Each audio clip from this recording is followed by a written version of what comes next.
Chapter 8 who is great. Who is great का मतलब क्या हुआ?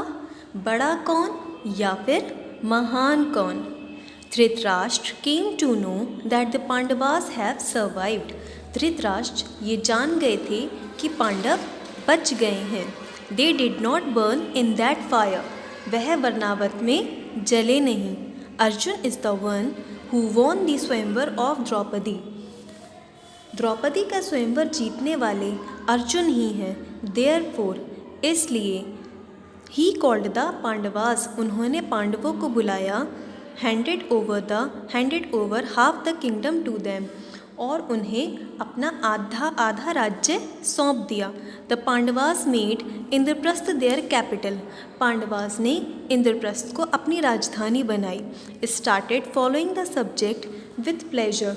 सुख से प्रजा का पालन करने लगे। Yudhishthir had a longing in his mind to perform the Rajasuya yagya. Yudhishthir के मन में राजसूय यज्ञ करने की इच्छा हुई।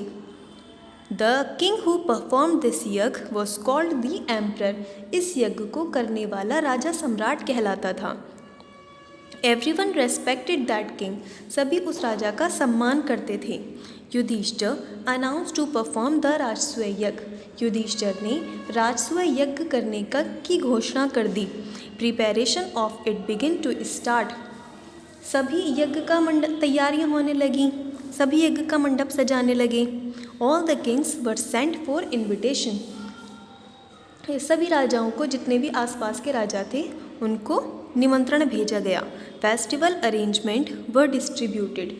उत्सव की व्यवस्था बांट दी गई। Everyone was assign different task. सबको अलग अलग काम करने को कहा गया।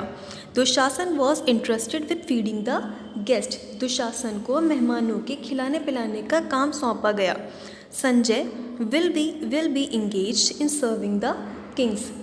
राजाओं की सेवा सत्कार में संजय लगेंगे। Bhishma and the Drona had the task of giving orders. Bhishma और द्रोण के पास आज्ञा देने का काम था। Duryodhan got the job of distributing gifts. Duryodhan को उपहार बांटने का काम मिला। ठीक है, आज हम यहीं तक पढ़ेंगे। इसके आगे की कहानी मैं आपको कल बताऊंगी।